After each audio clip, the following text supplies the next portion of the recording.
generations your age. Because I did the same thing when I was your age, right? I still do it though, that's the problem. See, I still think I'm your age. So, yeah.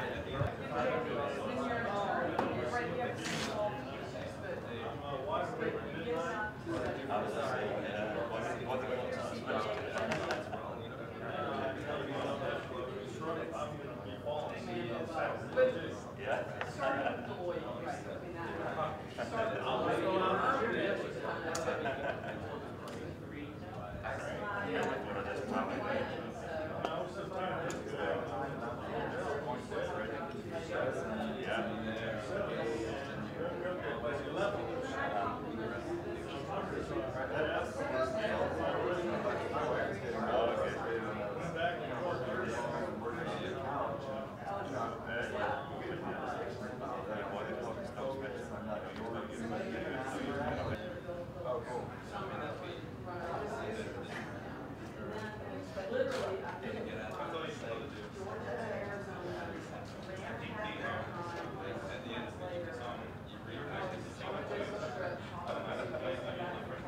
No toes, and you're good to go. Okay. For the dress code for tonight, you just need a t-shirt. You're good. Pants, no shorts, no flip-flops. Easy, right? No pants. Wear your shorts down low. I don't know. Yeah. Wear a beach towel? I don't know. I'm pretty sure if you just watch that he does on here, so you're going to want to pay attention to it. And then towards the end and the center of it, we're going to do some questions and answers with you, and he's got some exercises for you guys to do. So give it up.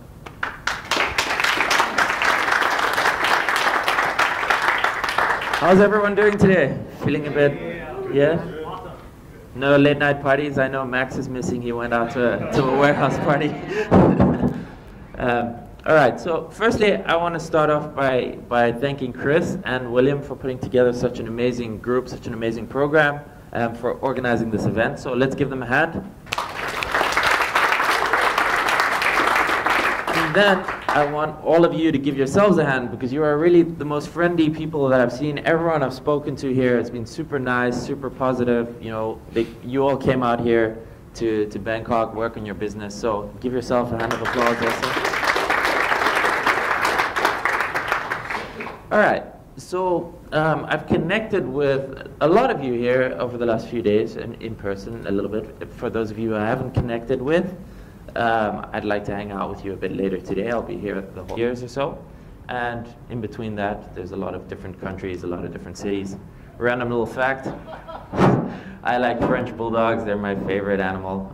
One day I'd like to get one, but at the moment I can't because I just travel too much and it's not responsible. So the most relevant thing, I guess, kind of to this presentation is I was able to build a 7-figure SEO agency within 18 months of learning how to do that. All right, together with my business partner. Of course, I won't claim that I did it all by myself. And I run something like that, to go to an office, to go to a factory and do something like that. And these days, we just have an opportunity where anyone, each and every one of us, with our laptops, with our phones, we can work from anywhere in the world and we can make a full-time income. Experiences, because I think that's the most important thing that you can do with your money. So I travel, you know, and even with cars and stuff, I love supercars and things, but I rent them, you know. I don't own them. It's too much work, too much liability, and that sort of thing. So that's just a little bit of kind of the life that I live at the moment. But it wasn't always like this for me, okay? So if you can't read that, the image is a bit bad, but basically it's just like an ATM screen where the dollar bill is pretty sad because it doesn't have any dollar bills. And like 6 years ago, I was literally broke. Okay, when I left South Africa, I was making maybe $500 a month from online. I had no money, and of course I'd taken the decision to leave. My parents weren't very happy with it, to be honest. But I left and I wanted to do it on my own. And of course, when I had no money, things were difficult, and I didn't want to go back home. Okay, I couldn't. That's not possible. I left, so I had to make it work. And so, like, I couldn't ask my father for any money because I was the one that said, hey, I'm going to do my own thing, right? So I went to my mom because she's that. So like Mom, I'm having problems. I need some money. So I ended up asking for a loan, and she gave me, I think, $8,000 it was for the next few months to be able to live, to pay my rent. And I'm like, I promise I will pay you back everything.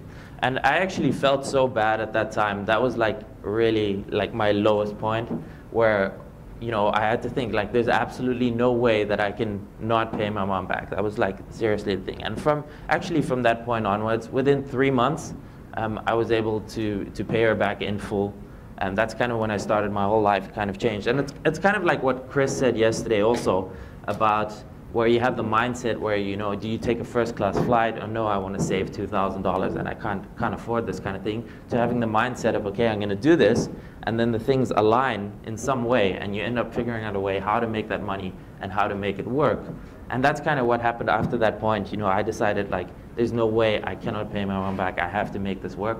And it kind of just went in up direction from there, all right?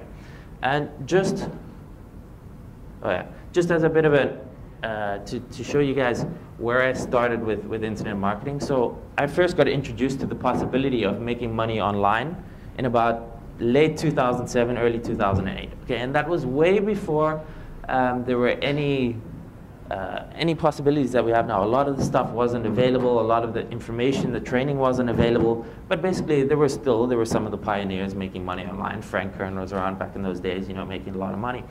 And I started with a personal development blog. I did that for 2 years. So the first 4 or 5 years of my internet marketing journey, I was just messing around, and I was hardly making any money. I put in a lot of time. I made a lot of mistakes. So I started a personal development blog, and I got it up to about $1,000 a month after 2 years, and I sold it for about $10,000 at the time, which was awesome. I was like 21 years old. I was like, yeah, okay, cool. But if you count the time that I put into that, I was probably working for like $3 an hour, like the amount of articles that I was working. So it wasn't a business, okay? It was a fun little side project. I tried some affiliate marketing with SEO, and again, I had a little bit of success, a couple $100 here and there, but nothing amazing, all right? Again, I launched a couple of ebooks and courses in personal development. I was 21 years old teaching people how to improve their lives, like, but it's still amazing. I had lots of people write to me, like, in their 40s, 50s, like, wow, your articles are changing my life. I'm like, okay, cool, But so what really changed it for me is when I found client SEO. Okay, so after these 4 or 5 years, one day I discovered someone who was making a lot of money by selling SEO to clients and ranking local businesses. And back in those days, it was super easy to do SEO. Okay, you could literally throw 100% anchor text with a few spammy PBN domains, and you would rank. Okay, and I started doing this. Then we had a model, rank and rent. I don't know if you guys are familiar with it. Yeah, so you rank a site and you rent it out. And my first success with that was actually, I was living in Canada, in Vancouver, and I just built a site to rent for personal injury lawyer Vancouver, okay? And just as a test, just random, I chose a niche, I started ranking the site. I got the site ranking to #1. I put a little banner on it and saying this site is for rent. And within 24 hours, a local personal injury lawyer contacted me, and he said, I'm interested in renting your site. How much is it gonna cost?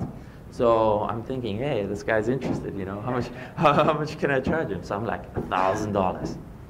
And he's like, yeah, done, okay? I didn't know anything about it, okay? So we started a deal, $1,000 a month, and I was sending him about 700 visitors per month, right? And in the personal injury space, if you know anything about this, they can make upwards of $20,000 per lead.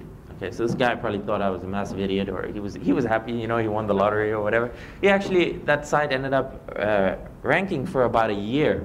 So I made $12,000 from him, and he probably made a lot more. All right, but that was kind of my start with it, and from there it kind of grew, and I started doing it for more businesses.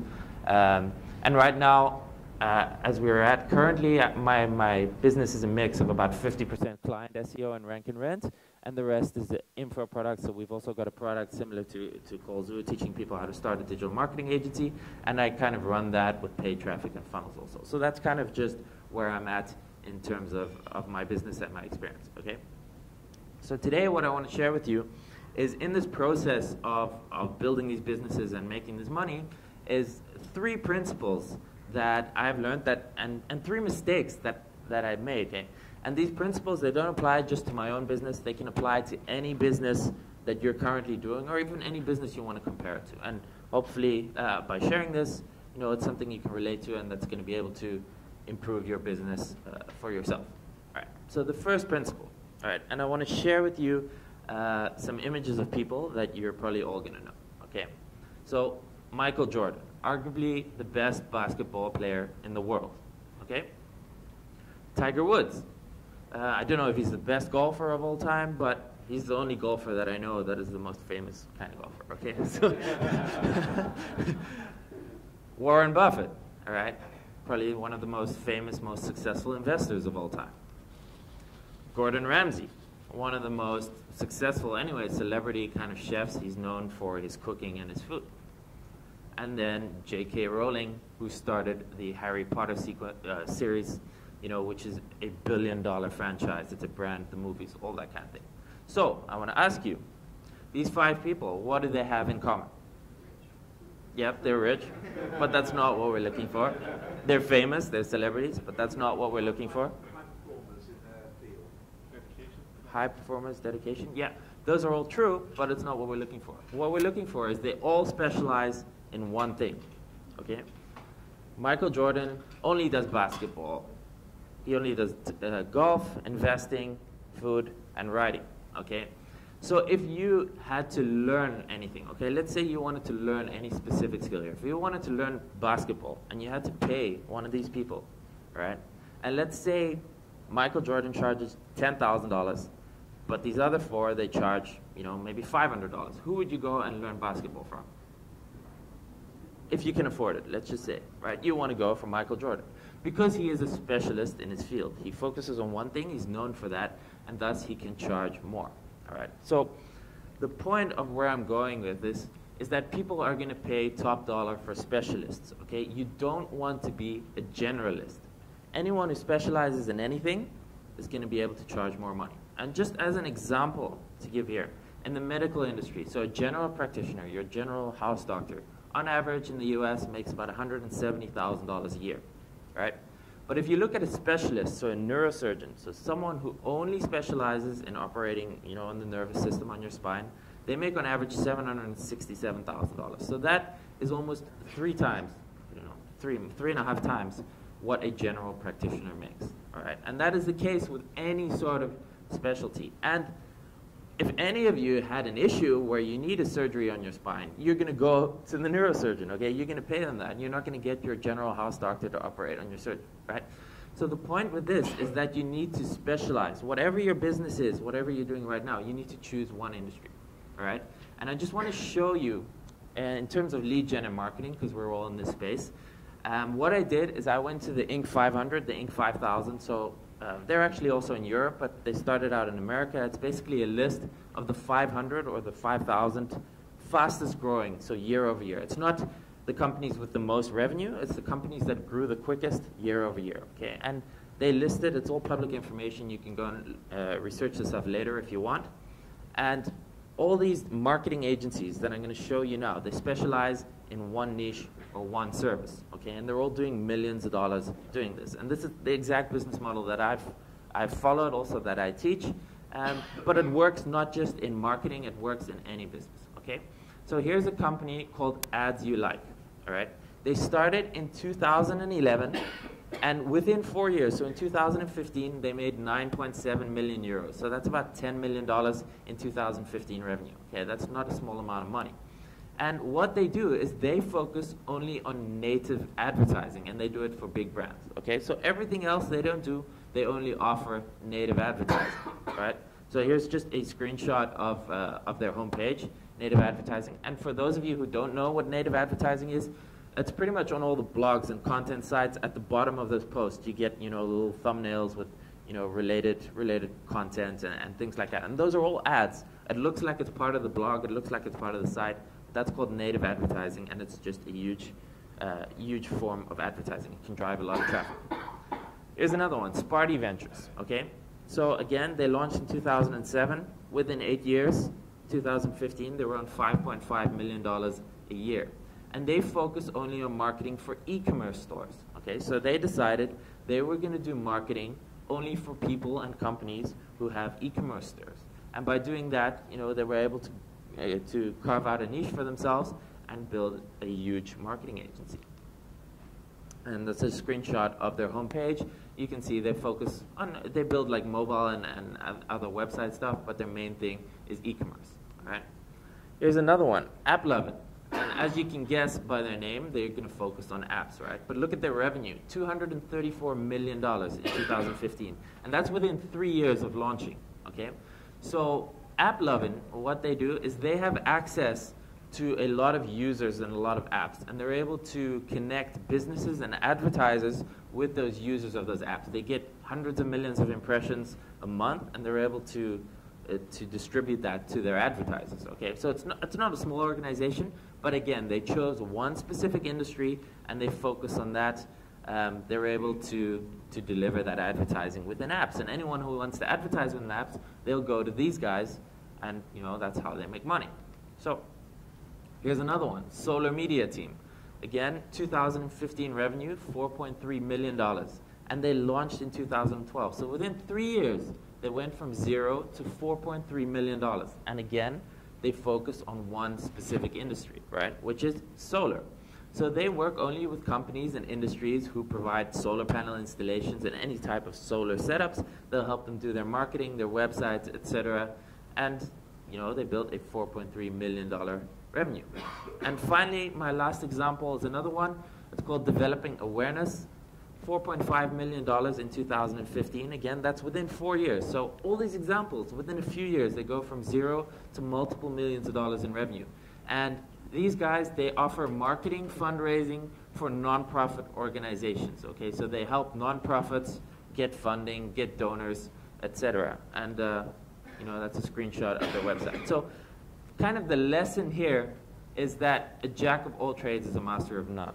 Okay, I've kind of been guilty of this for a long time. You try and do everything. Even you have a digital marketing agency, you try and offer SEO and AdWords and website design and all that kind of stuff. But if you offer everything and you don't particularly stand out for anything, then it's going to be difficult to acquire the kind of clients and charge the kind of premiums that you should be charging. So that's the first principle, okay? You want to niche down and you want to specialize. Whatever industry it is, even if it's in lead gen, it doesn't matter if you're doing e-commerce, if you're doing whatever, choose one thing and become the best at that one thing. And then you can demand higher prices. You can 3x, 5x, 10x your pricing, and you can make a lot of money with that, all right? So let's move on to principle number 2, all right? And cats, okay? Cats are interesting creatures. Unlike a dog, so if you have a dog and you train your dog, you call your dog, it's going to come to you every single time you want it to come to you. Okay, you can train it, it'll sit on command, it'll roll over, it'll go fetch the newspaper, etc. Okay, but a cat doesn't do that. Right? When you try and call your cat, it pretty much does what it wants. It gives you the middle finger, kind of like that. And my mistake for a long time is that I was always trying to get this cat to do what I want to do. So basically, I was trying to sell my products to people that weren't interested in it, all right?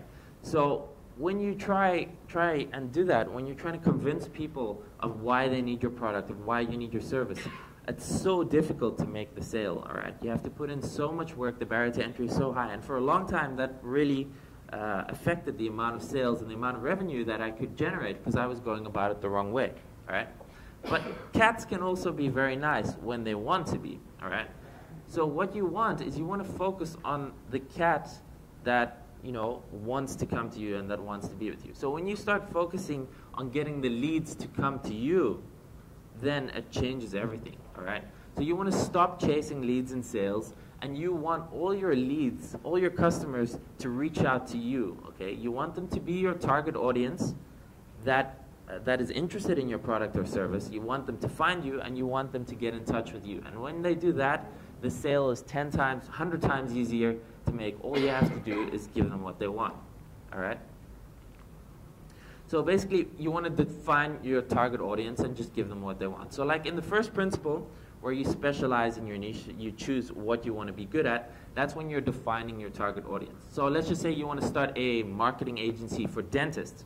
You've already defined your target audience to dentists, okay? And then maybe you want to narrow it down a bit to a specific country, or maybe even a specific state, maybe a specific type of dentist. Maybe you want to do, you know, an oral hygienist or orthodontist or whatever. And that's your target audience, okay? So you're going to focus only on giving those people what they want. So think what could help them, give it to them, and get them to reach out to you, all right? So I want to share with you what's worked for me personally, my favorite strategy for generating clients in the SEO and digital marketing space. And the answer is Google. It's no surprise. It's basically the biggest source of traffic in the world. Some statistics there. In the US, they have 85% of all desktop searches and 94% of all mobile searches. Okay, so that's only in the States. There's 350 million people in the States. You know, so Google is where it's at, right? So the concept is pretty simple. What you want to do is you want to build a website that targets buyers' keywords and rank it for those keywords, all right? So some examples of that would be if you rank a website for something like city plus SEO. Okay, so this is something that I've been doing in various different cities, various different industries. You rank a website at the top of Google for things like New York SEO, Amsterdam SEO, and it doesn't have to be SEO, okay? I've been selling SEO, so that's kind of what I've been doing, but you can do it with different keywords. You can do it with marketing, you can do it with lead gen, whatever, but you rank for a keyword like that, and you're gonna be able to make a lot of money, all right? And there's a difference. I'll get to that in a second. You can use AdWords also, but there's a difference between AdWords and organic. Because like myself personally, I almost never click on AdWords, okay? Because I know they're ads, I know they can be manipulated. Even though I know SEO can also be manipulated, I'm just kind of accustomed to clicking on the organic results. So if you can do it organically and with AdWords, that's the best obviously, but for now we're just talking about organic, okay? So if you get those rankings for these kind of keywords, city plus SEO agency, city plus SEO service, you're gonna be able to get a lot of high value leads because they're already interested in what you want, okay? They're coming to you. And the more of these variations that you rank for, the more leads you're gonna be able to receive. What you can also do is, like I said, you can do it with different keywords, but you can also do it for professions. So any kind of profession where you're looking for your ideal client, if you guys are doing lead gen, let's say you're doing pest control lead gen, you can rank for terms like pest control lead gen, pest control leads, pest control marketing agency, and things like that. People in their industry, in their professions, they search for their own profession first, all right? So anything, like for example, lawyers, I've had some experience in that industry. Lawyers will go out and search for lawyer marketing, lawyer SEO, lawyer marketing agency, preferably over just a general marketing agency because they want someone who can relate to the industry. They want someone who knows what their clients want. They want someone who understands kind of the language that they speak, the legal terms and that kind of stuff. And if someone can relate to them, they'd rather pay more for an expert, as we proved in the first principle, than just a general agency. So you want to rank for these kind of keywords, profession, SEO, service. I mean, you can do it in any single industry that you want. And a very nice thing about going for these different kinds of services, so rather than selling SEO to marketers, if you go for any of these kind of industries like plumbers, fitness centers, landscapers, they have very little understanding of marketing and they don't have their barriers built up to this kind of marketing. So when in kind of my industry where I teach people how to make money online, everyone is familiar with webinars and replays and that kind of stuff, and it makes it much more difficult to sell. But in these kind of industries, when you put a lawyer on a webinar and they give you their time, you know, the conversion rate is much, much higher because they're not used to being bombarded by all this kind of stuff. So it's kind of different. So there's a lot of money to be made there. And if you rank at the top of Google for any of these kind of terms, it virtually guarantees that these leads that are coming to you are super high quality. They come to your inbox every single day, okay, for free. And of course, nothing is free. SEO isn't free. I mean, we always talk about organic rankings. There's definitely money that needs to be put in, and often the upfront money can be higher initially than when you're starting with lead gen and that kind of stuff. But after you get the rankings, once you've got those positions, the traffic that you get is free, and it will pay for itself many times over, okay? And again, when someone reaches out to you, when they know what they want, they just need you to solve it for them, okay? So if they know they need SEO for their business, they know they need to spend money on it, all you need to do is give them what they want, rather than going up to a business owner and trying to explain to them what is SEO, why do you need to rank higher, you know, you need to pay $1,000 a month, like wow, oh my God, $1,000 a month. You know, they need this, okay?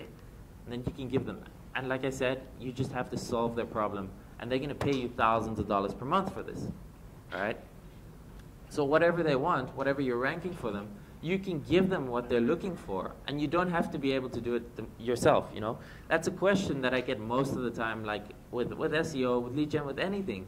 You know, if you're trying to sell this as a service, you don't need to know how to do it yourself. You can simply outsource it, and we'll talk a bit about that later. Just give them what they want, you run the agency, all right? So just as an example, so for our own marketing agency, for our program, for the people we teach it to, I created a case study based on this principle just to show it's possible, right? Because like with everything I teach, I like to have done it first and have had success with it before I teach it to other people. So I went out from scratch and I built a case study site following this model where I ranked it for Singapore plus SEO, okay? And it's called serpshake.com. You can go and check it later if you want. I think it's still ranking.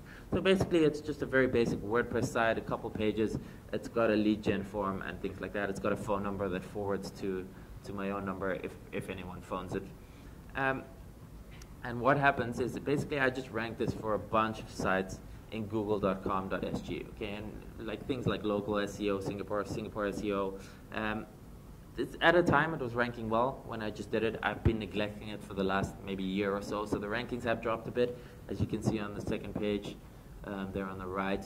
But with a bit of effort, you can get to the first page. And these kind of rankings have been sending us hugely qualified leads as a case study, okay? It wasn't even set up as a proper agency, nothing of the sort, okay? So I just want to share with you some emails, some of the inquiries that I get purely from those rankings, okay? Without having any authority, without, you know, people knowing who I am, that kind of thing, okay? So maybe it's a bit hard to read from the back, but basically Gareth emailed me saying, I'm presently canvassing companies like yours to create a linking strategy for a small budget of $2,500 per month, Singapore dollars. So that's about $2,000 per month. Could you please reply to me on the attached email address? All right. So he's coming to me. He knows what service he wants. He's got the budget. So he's telling me he's got $2,500 per month, and he's wanting me to contact him. Okay, that's super powerful. Here's another one. Gavin, I would like to request your quotation on SEO services, 20 keywords, budget for SEO service, $1,500 to $1,800 per month for 6 months. Okay, again, he knows what he wants. He's got the budget. He wants me to reach out to him. And all he wants is for me to tell him, yes, I can give you SEO for this. I can help you accommodate you with this. You know, let's make the deal. Here's another one. And this is actually a huge one. I still don't know to this day if this is real or not. But basically, the SEO team from Alibaba, the huge Chinese, like Amazon kind of online seller, they reached out to me and they said, you know, I'm Fang from Alibaba SEO team. We're looking for a qualified agency to outsource our link building work to. Okay, that's pretty nuts. That can be big. This never turned into a job that I closed, but you know, I still got the email. Here's another one. Okay, I've got so many of these.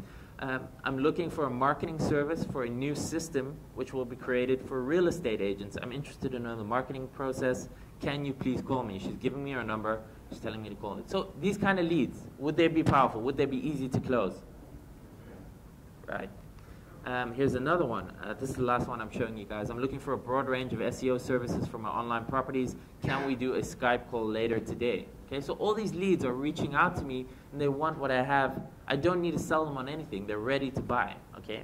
And this is the exact strategy that I used to also to be able to close 5-figure per month clients. I even had, I think this specific email was from a massive company. We ended up closing a deal for, I think it was close to $300,000 per year.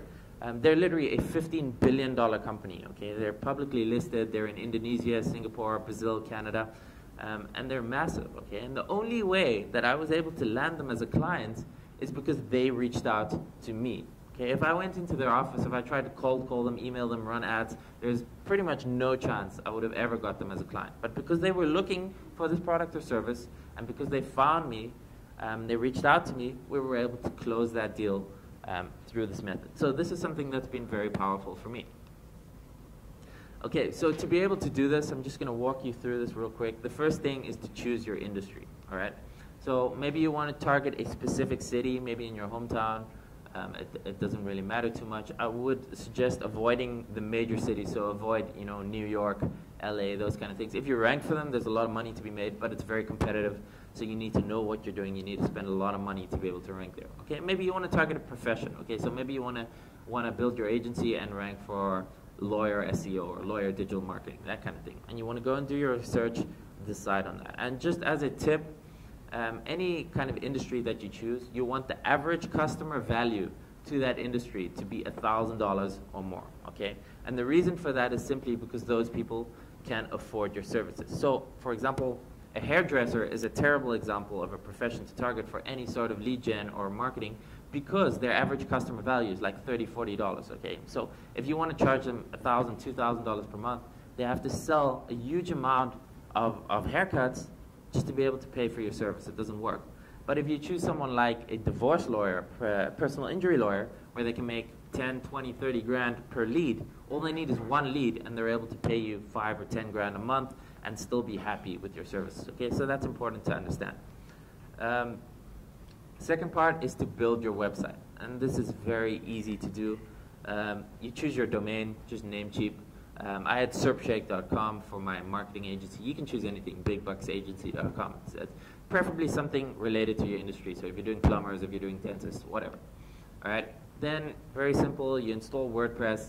You get a theme on there. You can use a free WordPress theme, or you can go to themeforest.net. You can buy a theme for $10 to $30, $40 at most that looks professional, that will do the job. And then what you want to do is you want to get some content. And again, I would recommend outsourcing this. Don't spend time writing this yourself. These are 3 sites I personally use. Alfalfa Content Generator. They're actually friends of mine from South Africa back in the day, so they speak perfect English. It's their first language. Everything's good. The rates are good. And the quality of the articles is amazing. So it's like ghostwriting quality. Okay, thehot.com, iWriter.com, you can use those also. What I'd suggest is 10 to 15 1,000-word articles, and you want to create topic pages, okay? And what I mean by this, by topic pages, is that you want to create one page for a group of keywords, okay? So if you're going to target SEO keywords, SEO agency, SEO service, SEO in the city, you put that all on one page, and that page is going to be able to rank for all those different keywords. You want to do anything for local, so the map pack, Google My Business, that kind of thing, create a page for it, and it can rank for those different keywords. The same for lead gen, any sort of keywords there. So you want to go and create, 10 to 15 of these kind of pages, and you can dominate all the keywords in your industry, and you can start with maybe 5 articles, okay? You don't have to do all 10 or 15 at once, but over time, as this is your agency site, Google loves content at this point in time for SEO. So if you can work towards having 10 or 15 pages, that would be ideal, all right? And number 3 is you need to do SEO and get those top rankings. That's the 3rd step. And of course, the most important, because without the rankings, you're not going to get the leads. Okay, so there's 2 parts to this. Your on-site SEO, you want to optimize. Basically, the easiest for this is just go to Google, type in something like free SEO audit tool. There's a bunch of free tools you can put in your website URL, and it's going to tell you exactly kind of what's missing, your headers, your alt tags, your image tags, that kind of thing. It's going to give you suggestions of what to improve. And once you make these improvements, it's good enough for Google, okay? That's all you need to do. You don't need to be some sort of expert for that. The second part is just to get backlinks and social mentions. That's what's going to help you, go up in the ranks. So this is just a summary of my process that I use for my sites. Again, I know how to do SEO, but I don't do any of it myself. I outsource all of it, okay? So I start with press releases and manual blog comments just to get the diversification, just to get links, to get it noticed in Google, etc. I send some social signals using a service called PBN Butler. I'm going to go into detail on all of these. And then I use donation links and outreach to be able to get those powerful links to push my sites up the rankings, okay? So press releases, there's many different press release sites. I use the Hoth or presscable.com. Basically, a press release is going to cost you between 60 and 100 bucks depending on the service you use. And for my sites, one every 2 weeks for the first 3 months is good. If it's not a very competitive industry that you're going into, maybe one a month for the first 3 months, just to get that initial influx of links and to build a base backlink profile. Then manual blog comments, so this isn't as effective as it used to be, but it still creates kind of a natural thing if you do it right. So what you do is you get your virtual assistant, or if you don't have a virtual assistant, you go to any freelance site, upwork.com, freelancer.com. You hire someone to go out and comment on 100 to 200 websites in your industry. So if you've got a marketing blog, you want to try and go and get comments from any sort of marketing blog, or possibly for the industry that you're in. So if you want to do dental SEO or dental digital marketing, you know, get some links from dentist sites, from medical sites, that kind of thing. It's very easy to do, and again, it helps for the diversification, right? PBN Butler, very easy. It's for social signals. It's the only service that I know. So again, I don't get anything for recommending this. It's I personally use this. I go for a small package, 200 signals a week for the first 3 months. It costs 14 bucks. I don't know how effective it really is, but it hasn't worked against me, and social signals are important, so I just add it into the mix. All right. Donation links. So does anyone know what donation links are? Yeah, a few of you. All right. So donation links is a strategy that's been around in SEO for a while. And non-profit sites, organizations, charities, maybe even education institutions, okay, they're authoritative. They get links from huge websites. They have a lot of trust in Google because they are a non-profit or they are a charity, okay, so they get mentioned all around the web. And as a result, their homepages, their websites are very powerful, all right? And getting a link from one of these websites, one of these charity websites, could really help you go up in your own rankings. It increases the authority of your own website. Now, the strategy here is that a lot of these charities and nonprofits, they accept donations, right? Because they need to make their charity work, okay? They also they have expenses and they need to work that. So they rely on donations. So a lot of these sites have pages where you can go and make a donation of your choosing, $10, $50, and it goes all the way up to $5,000, $10,000, okay? And a lot of these sites will allow you to list yourself as a sponsor on their sponsors page on their website, right? Which is a very powerful backlink. So this is an example here. So this is get-simple.info, the exact strategy. Probably for 10 or 20 bucks, you can get a link from this website. Okay, you donate it to them, and you say, I'd like to be listed as a sponsor. Here's a link back to my site. You can choose the anchor text, and that's very effective. Okay, and of course, this has become a bit more known in the SEO world. So the most common donation sites have a lot of people doing this, but there's some solutions for this. Either you can go digging for different charities that aren't as common, that aren't, you know, revealed on SEO blogs and that kind of stuff, or you can go, if you have more of a budget, you can go for the kind of donation sites that require higher donations to get listed, you know, maybe $500, $1,000, because the barrier to entry is just higher. Most normal SEOs are not going to be able to afford that. And like you saw with this agency site, the leads that you generate, one single lead is worth maybe $10,000, $20,000, $50,000. So even if you have to put a couple $1,000s into this, the return in general is worth it. So you're able to kind of spend that. So again, for donation links, starting after about 6 weeks, so after we did the press releases and that sort of thing, 1 to 2 links per week. So just to show you also this site, this is a domain authority of 65, page authority of 31. That's pretty high. For like 10, 20 bucks, you can get a link from that. And then outreach. I think this is where SEO is headed in general. Probably in the next 6 to 12 months, you can hear all SEOs talking about getting outreach as the source of backlinks, okay? And this is very simple. There's nothing sneaky about it. It just means finding websites or blogs within your industry where you can get a link from.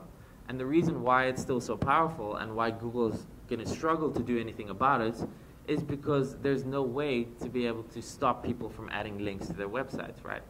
So you can get a virtual assistant to do something like this. You can get them to go out and make a list of all the blogs and websites within your industry. And then when you have that list, you know, you can hire someone to do this. You can get an assistant, you make a template, you reach out to them and you say, you know, I love what you're doing with your site. Maybe can I contribute a guest post to you? Can I contribute content? Maybe can I pay you to get a link or a content like a link in the content or something on your site? All right, and again here, sometimes for $20, $50, $100, you can get a link from a very powerful, popular, real website with real content, real followers in your industry, all right? And a lot of these people are normal people who have websites, okay? They have day jobs, and maybe they have a little blog on the side, or maybe it's a passion or a hobby kind of thing. And for them, an extra $50 or $100 for just putting a link or a piece of content that actually contributes to the site, you know, is something that they really want. So again, this is something that you can do, and if you can add 1 to 2 links per week from week 6 onwards, following this strategy, you'll be able to rank within 3 to 6 months, depending on how difficult it is. And you just keep adding links until you get to where you want to be, all right? Or what you can do is you can just run AdWords for the same keywords. So for SEO plus city, that kind of thing. I actually recommend doing this in combination. There's actually been a few studies where it shows that when you run AdWords to an already SEO'd site or a site with existing rankings, if you do that, it actually improves the SEO rankings because you're sending traffic for those keywords. You know, there's more time on site. Google looks at a bunch of different sites, a bunch of different factors, sorry, to be able to rank. So if you're able to, while you're waiting to be able to run AdWords, you're getting those leads already, people are finding you, and you'll be able to generate leads that way as well, right? And the same works for pretty much any traffic source, okay? The strategy, the principle here is to get leads to come to you. So it doesn't matter if you're using LinkedIn, if you're using AdWords, SEO, Facebook, Yellow Pages, it doesn't matter, okay? You want to get in front of your target audience and you want them to come to you. So when you kind of hone in on your target audience, you offer them something of value to be able to get them to come to you. You give them what they want. So maybe you want to give them a free strategy consultation, how to improve their website. Maybe you want to give them a free report on their industry that tells them how to improve their marketing.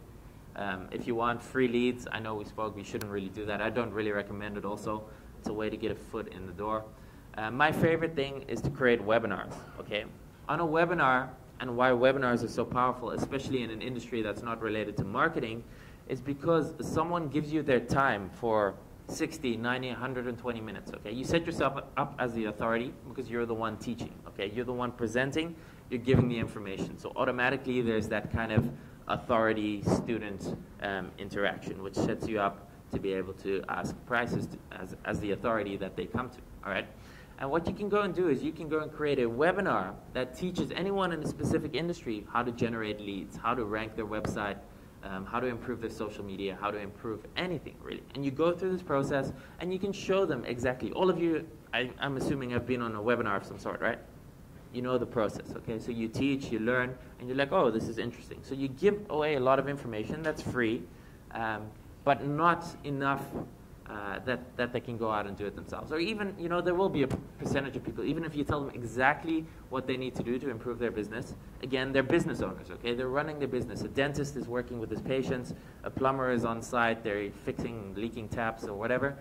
So they don't have the time to do it. So at the end of the webinar, what you do is you give them a chance either to contact you, to call you, or maybe you give them a pitch, just like in any regular marketing webinar, okay? You tell them, I've shown you exactly what you need to do. If you want to go and take this and do it yourself, you're more than welcome to.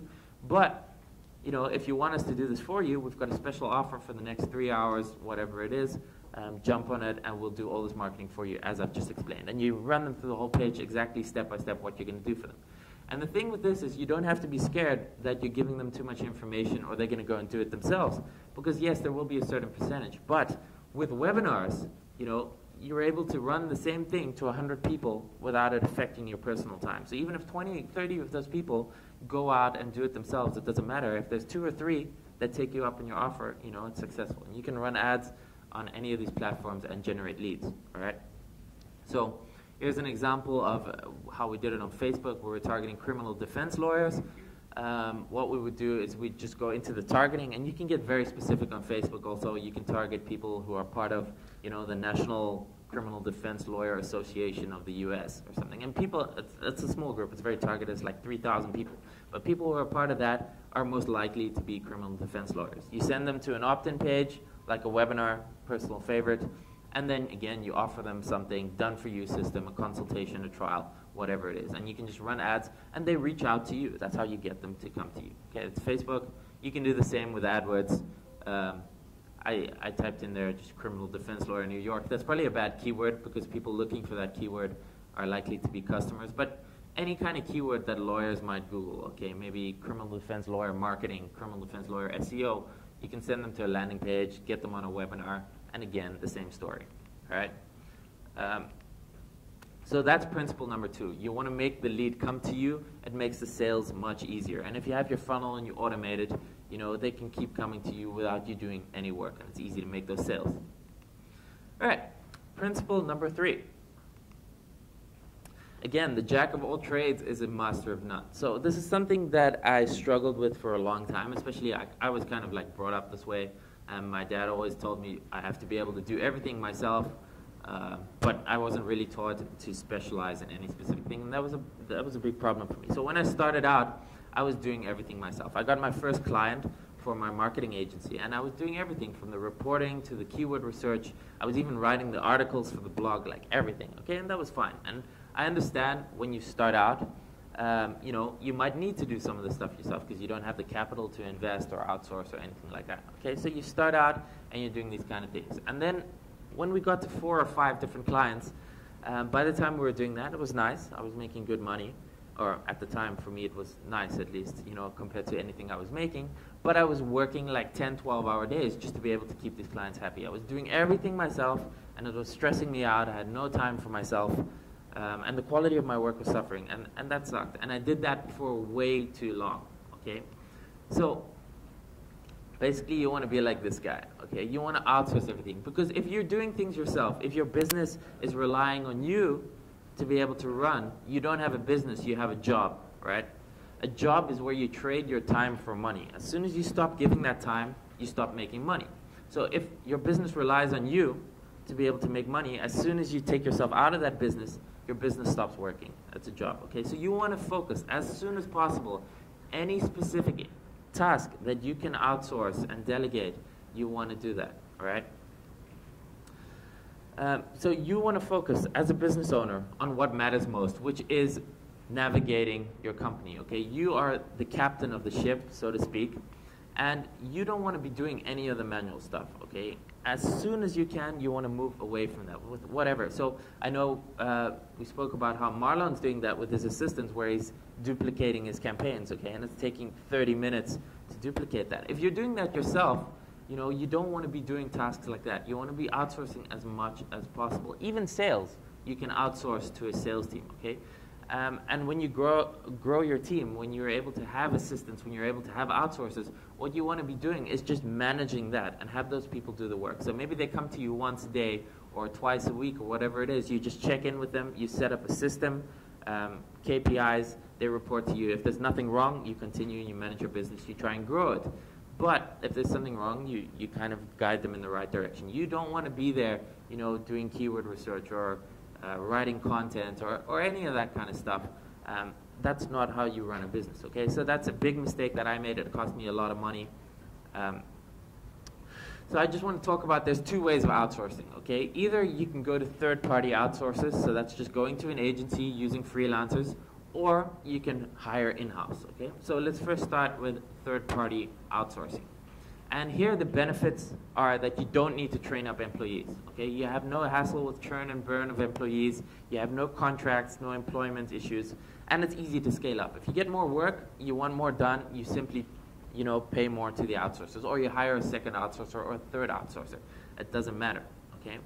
The downside of this is that there's lots of rotten apples, okay? So when you're dealing with outsourcers, you're going to go through a lot of different freelancers, a lot of different companies that are going to give you bad results, that are going to waste your money until you find a good one. And ideally what I suggest is if you have anyone who's successful already who can recommend an outsourcer, you know, ask around. It's going to save you a lot of problems. So if you know anyone who's running an SEO business, ask them, who are your outsourcers? Who are you using? Because it's going to save you that trial and error. Another con is that possibly it's more expensive over the long term because outsourcers also need to make money, so they have their teams, they're charging a markup. So, that might be something to consider. All right? And just a bunch of outsourcing websites, Upwork.com, they do everything. You can find jobs there. Cloudpeeps.com has actually been recommended to me lately as a better version of Upwork.com. Upwork has become kind of spammy. So cloudpeeps.com, it's the same. You can post jobs there. It's just, in general, a higher quality. Freelancer.com is another one that I personally use. And 99 Designs. They're also very good for any sort of design work. So if you want logos, websites, whatever, again, you can host a contest. You can get this done. And you can actually just arbitrage this if you want in your agency. If you have a client that's looking for business cards or logos or whatever, post it here. Get the design, get it made for $1,000, charge the client $2,000 or $3,000. That's also possible.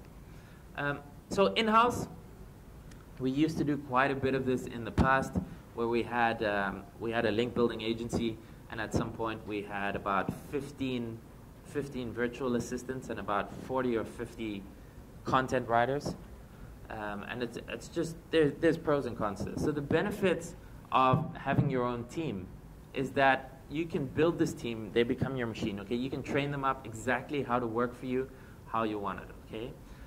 Over the long term, it's going to work out better because they're all working together, they're following your system. They can grow your business for you without you having to instruct them all the time. And a nice thing that I like is to know that you're able to make a difference to other people's lives. So if you're employing 20, 30 people, their families, their children are relying on the jobs that you provide, on your business, and that's something that's good. You're making a contribution to society. The downside of hiring in-house and why I kind of moved away from it a lot is because there's a huge learning curve to it, okay? You have to know how to hire. It's not as easy as going onto a website, going to onlinejobs.ph and hiring an assistant. It's not that easy.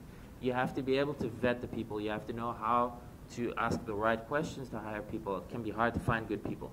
And there's an initial training period, okay? So in the long run, I 100% agree that in-house, having your own staff, having your own team is the right way to go. But the initial period is more difficult, okay? You have to train them up, which can take weeks or months.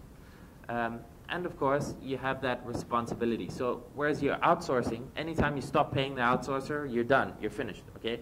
When you have staff, when you have people working for you, again, their families are relying on you for that job. So you can't just stop paying them. It's your responsibility. And even if your company is going bad, if you're not making as much money, or even if your company were to go bankrupt for some reason and you're not able to pay, your employees are still your responsibility. And for me, that's a big thing. It's not necessarily a con, but it's something to be aware of when you take on that responsibility, all right? But I still recommend building a team in the long run, okay? So Grant Cardone, I know William mentioned him. Some of you are familiar with Grant, yeah? Okay, Jared, this is his right-hand man. He's pretty much second in command. So the reason why I'm showing you this is because Jared started for Grant when he was very young. He started for $2,000 a month, $2,500 a month, and he grew with Grant through his company. Okay, and for those of you who don't know Grant, he's worth about $400 or $500 million. He's a huge sales guy. Again, I do recommend also you check him out. And Jared, at the moment, the last time I heard from what Grant said, he's making about $400,000 or $500,000 per year now. Okay, he started off at $2,000 per month. And the reason why I'm showing you this is because you want to hire people like Jared. Okay, that's in my experience, my opinion, that is the best. So you want to hire apprentices that are able to grow with you long term. Okay, so you want to hire college kids who are maybe 18, 20, 21 years old. They're young, they're ambitious, they're willing to learn. Okay, they're smart, and they're willing to take initiative. Okay, so there's a training period for sure. But the benefit is you get to train them up and you get to teach them exactly how to think, how to run your business, and how you want it to go. And we're thinking long-term here, okay? We all run a business. We don't want to be here for a year or for 2 years. We want to be here for 10, 20, 30 years. And if you can get your Jared to be able to grow with you, someone you take on from a young age and train up, they can grow with you in capital, they can make more money, maybe commissions or whatever it is, so they can be happy. It's a win for them. They get to learn. And for you, you get to have someone, who's almost like a business partner without giving them the equity, all right? And then the second thing is just virtual assistants. So personally, we get all our assistants from the Philippines, so onlinejobs.ph. I don't know if you guys know it. For about $400 to $700, you can get a very good quality virtual assistant who are excellent for any kind of support tasks or repetitive tasks. So you can train them up how to do a task, whether it's copy and pasting, whether it's getting in touch, sending email templates, whatever, something that's time consuming. They're very, very good for that. You can train them how to do that, and they will do it day in, day out. So one thing that you can even do is at a later stage, you can have a two-tier team. So you can have your apprentices and actually give your apprentice or your second in command, you can give them virtual assistants under them to make their lives easier. So they it becomes a multi-level team, and that's something that's also very effective. So to summarize, the first step is you want to niche down and you want to specialize in one thing. And again, I kind of gave my experience with a marketing agency. This applies to any business, okay? Lamborghini is known for sports cars. That's all they're known for, okay? Like high-performance vehicles. Porsche, the same. Boeing is known for jets. Apple's known for computers, iPads, and phones, and they specialize in making high-quality products. That's why you go to them. So for your business, whatever it is that you're doing, you want to focus on one specific niche, and you want to specialize in that, all right? Second thing is you want to make your leads and prospects come to you. And that's going to just be so much more powerful. It's going to help you increase your sales. And thirdly, you want to try and outsource as much as possible and focus on growing your business. Okay, that's your only job. You want to grow the business. You don't want to work in it. So any tasks that you're doing that is consuming that can be outsourced, outsource it. And, you know, what's important is never give up. Okay, we're all in this kind of business. We're all trying to figure things out. When I was starting out, I didn't have anyone to teach me, to guide you. All of you are in Callzoo, which is an amazing program, you know, to help you make more money. Will Smith, I love watching his YouTube videos. His work ethic, by the way, is awesome. And he's got this thing where on a video he says, you know, if you put me on a treadmill with someone, even if they're more talented than me, even if they're stronger than me, even if they're smarter than me, it doesn't matter. Two things are going to happen.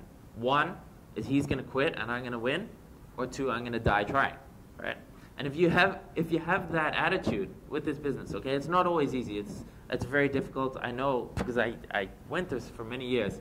And there's times when you feel you want to give up, but you just have to keep going. Okay, that's the most important thing. As long as you're consistent, even if it takes you a year, 2 years, 5 years, 10 years, it doesn't matter. If you're consistent, you keep working at it every single day, then you will be successful. All right. So guys, that was my presentation. I hope you got some value out of it. I hope you enjoyed it. Now, we're going to have some activity time where we're going to all do something and you guys can wake up. All right. So just like what Chris did yesterday, kind of with the personal development questions, right, where he was asking, you know, who do you need to cut out of your life, that sort of thing. I want to do a kind of question session, but related to your business, and that's going to help you hopefully increase your business, and something that you can take with you that you can refer back to over the coming weeks and months to kind of keep you in line with your goals. Okay, so I'm going to ask you a bunch of questions, and I'd like you to write the answers for yourself. I'm not going to call you out on this. This is purely for yourself. You don't have to share it with anyone. It's just going to be good as an exercise. It's something actually that I should also do more often. All right. So the first question, and I want you to think about this. What is really important to me? All right. So for me personally, you know, health is important. You know, I want to be in good shape. I don't want any business that is going to affect my health, okay? So I don't want to be so stressed, you know, that it's going to, you can literally die from stress. If your business is too stressful, I don't want that in my business, okay? Freedom, if my business is going to restrict me personally, if I can't travel, if it's tying me to a specific location, I don't want that, okay? That's important to me.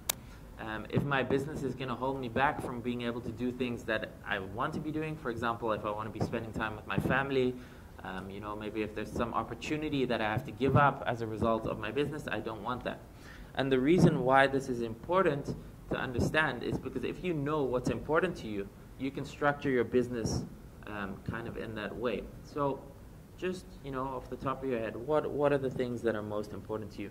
And maybe I've got about 10 questions here. Maybe for each question, you know, if there's 2 or 3 of you who want to give, you know, a bit of feedback like yesterday, should we do that? Anyone who wants to say what's important to them? For me personally, time freedom. Time freedom. Yeah, that's a good one. Time freedom.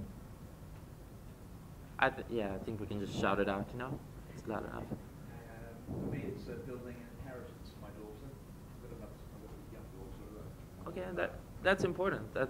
But that's like something, you know, that you want to keep in mind when you're building your business. So you keep that goal in mind, so you remember what's important for you. All right. Next one. If I didn't need money, what would I do with my life? All right, and that's an important one because we all do things, or I don't know if we all do it, but I've definitely followed business models where I was just chasing the money, just to make money, and it wasn't something that I enjoyed. All right, so let's just say you have all the money in the world, you don't need to work for money. Okay, what would you do?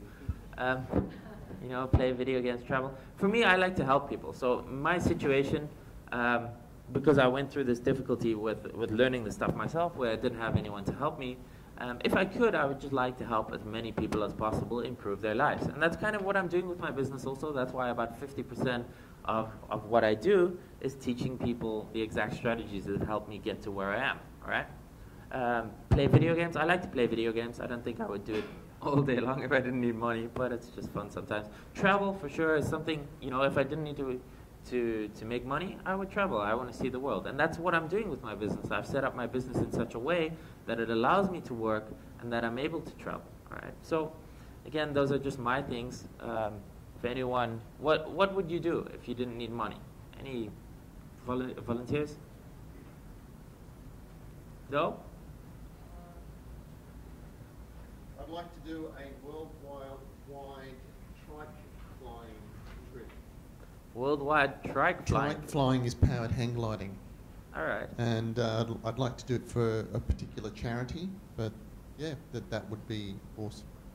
Yeah, that's awesome. So maybe that's something that you can keep in mind with your business. How can you work towards that to be able to achieve that, you know? Maybe you can work in your marketing or some way to be able to achieve that. Next one. Who can I help, or who is my business helping? Who do you want to help with your business, okay? And that's something maybe we don't think about because we're just trying to go after that money. If we're doing lead gen, you know, maybe we're just trying to make that money from clients, but do we really want to be helping those kind of people? And that's something that's important. Friends, family, is there a specific industry that you care about? You know, a specific demographic? Maybe you want to help people from your country, from your nationality, you know, people who are in a bad situation. I want to help people who are in my situation, who are struggling, you know, who have a job that they don't like. I mean, I had a job for a month. It's my only official job in a supermarket where I worked for a month, okay? And I had to be there at 6 a.m. I had to stack shelves all day long, and I got paid like $1,000 for that month, and I hated it. I decided on the first day I wanted to quit. I don't want that for anyone, okay? I don't think anyone should have a job like that. That's terrible. And of course, if you're a student or whatever, okay, maybe you make some extra money. But you shouldn't be able to rely on that. So I want to help people, you know, get to the life where they have the freedom that they want. So that's something to think about also for your own business. Who do you want to help, right? And this is a big one. What are my 5 to 10 year goals or plans, okay? And this is something that personally, again, I haven't done for a very long time. Actually, up until a few months ago, I haven't really thought about this. I was kind of just going with the flow and trying to just, you know, it's kind of worked out for me. I'm not complaining. But if you look at the most successful people in the world, if you look at billionaires, they're not thinking about next week, next month, next year, okay? They're thinking 10, 20 years ahead. What are they going to do? And the important thing about this is that when you set your end goal, when you set your destination, you can reverse engineer how to get there, okay? So if in 10 years, you know, from now, you want to have, for example, a net worth of $10 million, or you want to have multiple houses in different countries, or maybe you want to have a family, or, you know, maybe you want to have traveled to all these different countries. Okay, if that is your goal and you know you want to achieve that, you break that down into yearly goals and into monthly goals, and then you can work towards that and you can focus on that direction. Because if you don't have a destination, you know, you're just kind of leaving things up to fate or whatever, and the chances are less likely that you're going to really achieve what you want. So this is really creating your life. And this is something I know you're not going to be able to answer this in like 1 or 2 minutes. So maybe after this workshop, after today, on the way back to your home or something, you know, it's something to think about. What really is your 5 or 10 year plan, right? Now this is something to think about. It's very important. What is your single biggest strength or asset? Okay. every person in this room is good at something, okay? All of you are better than something than me. And maybe there's something that I'm better at than every one of you. Maybe. It's not guaranteed. Maybe I'm not that smart. But everyone has something that they're good at, okay? And you need to recognize your strength. So whether that's, you know, speaking, public speaking, maybe it's writing, maybe it's building relationships with other people, partnerships, JVs, maybe it's creativity, coming up with ideas, design, or organizing, creating systems. There's something that you're really good at. And the reason why you have to focus on that and really think about that is because that's what you want to focus on, okay? There's a train of thought that says, you know, you should find out what your weaknesses are and you should try and get better at your weaknesses, all right? Which is a terrible idea, okay? Really, you shouldn't do that because first of all, you hate the things that you're bad at, okay? For example, I'm terrible at design and I hate designing stuff. I really don't because I suck at it and I'm not going to try. And of course, if I put in the effort and, you know, maybe I force myself to do this day after day and I go through courses, I can get better at it. Maybe I can even get good at it.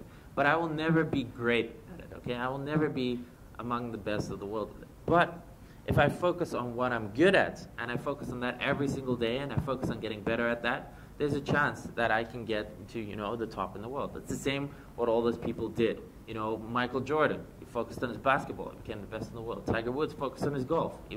And I'm sure that all of those had a natural inclination that they were already good at it or something that they enjoyed. Okay, so they focused on that and not their weaknesses. Warren Buffett also, he started investing. He enjoyed that from the time he was a little boy. All right, he focused on that. He became, you know, one of the most successful investors.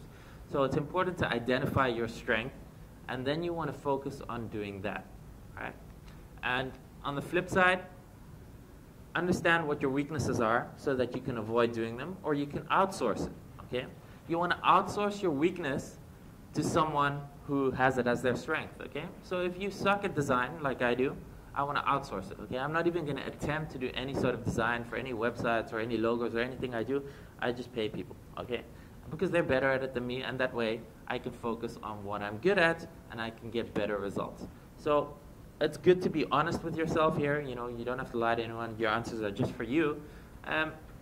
Write out what your weaknesses are, and then, you know, outsource those, or don't try and do it yourself. Focus on your strengths, okay?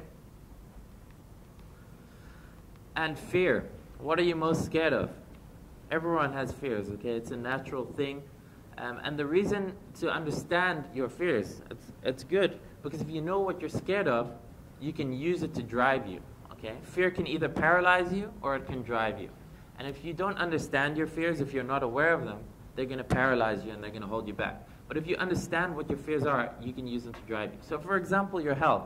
If you're scared of getting sick or, you know, getting some sort of health issue, if you understand that fear, what you can do is you can start taking action to be able to make sure that you're eating healthy, that you're exercising regularly, and that you're taking care of your health as best as possible, okay? The same with freedom. You know, if you're scared of losing your freedom, if you're scared of being tied down, you can kind of set that up in a way that, you know, you're able to have your freedom. And no regrets, you know, that's one thing I'm scared of like being old one day and regretting the things. You know, they say you're going to regret the things that you didn't do. So for me, I always try and take every single opportunity I can to travel, to meet people, to speak, whatever it is. You know, I'd rather go for it and have no regrets. And I have a fear of regretting something, and that's why I go for it and I use it to drive me forward. So what are you scared of? Use that to drive you forward. Okay, I think we have 2 more questions left. What are your current bottlenecks holding your business back from growing? Okay, right now, as you're running your business, the current setup that you have for yourself, what is holding you back from going forward? Okay, maybe it's a lack of products or services that you can offer to your customers. All right, maybe you just have one service. What is missing? Okay, maybe you're missing the amount of leads or customers. You're not selling enough. All right. Maybe you don't have enough time to focus on your business. You're busy with 10 different projects. You have a day job. You know, you have kids. Whatever the situation is, maybe you're just too busy. Or maybe you don't have enough resources. You don't have enough capital to invest. You don't have enough staff to be able to fulfill your services. Whatever it is, it's good to be aware of those bottlenecks so that you can create solutions for these problems. All right, and that's just something to think about again over time. List 3 ways how you are leaving money on the table in your current business. Okay, And for me, those 3 ways are personally, so I've left probably 7 figures, upwards of 7 figures on the table by not having the right upsells in place. Okay, so the easiest person to sell to is someone who has already bought from you, all right? So for example, with our training course, Marketing Inc., we've got 1,500 people in there, all right, that have all paid $1,000. And we don't have any upsells in place, okay? Maybe we're just lazy, we didn't get around to it, whatever the situation is. But there's a percentage of those people who would have paid $5,000, you know, for additional training or something of that sort. There were a percentage of people who might even have paid $10,000 or $25,000, you know. So in that situation, it left a lot of money on the table. In your own business, you know, even if you're doing lead gen and you're selling leads to businesses, think of ways that you can create an upsell. What additional value can you provide to that business? Okay, maybe you can give them training. Maybe you can help them set up their own automation, their own funnels, additional. You know, if they're already buying from you, the chances are if you give them something of more value, they're going to be able to spend more money with you. Not scaling, it's another mistake I made that cost me a lot of money.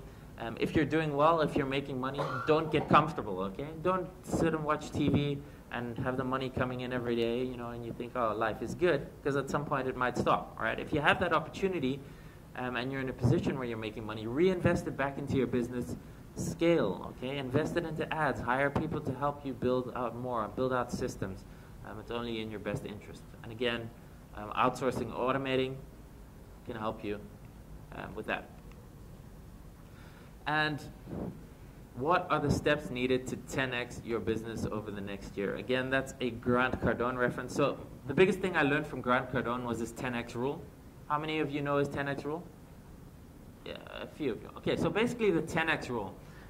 What it means is that you set your goal for the year. Okay, so let's say you want to make $100,000 a year. You 10x that goal. So you up that to $1 million. Now your goal is $1 million.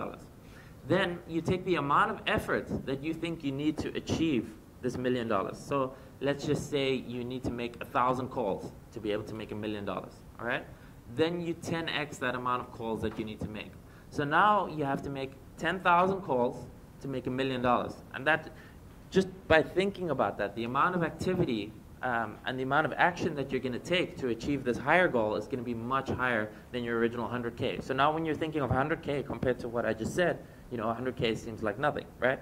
So by doing this 10x rule, even if you fall short of that 10x rule, okay, maybe you don't achieve it, maybe you don't make $1 million, you're definitely going to make your 100K, but maybe you'll make 200 or 300K, which is still 2 or 3 times higher than you originally aimed for. So the 10x rule, again, if you can follow Grant Cardone, you know the stuff. So how are you going to 10x your own business? What are the things needed that you need to do in your business to 10x your revenue? Do you need to hire more people, outsource more people? Do you need to spend more money on scaling, lead acquisition? Do you need a better funnel, more products, more upsells, etc.?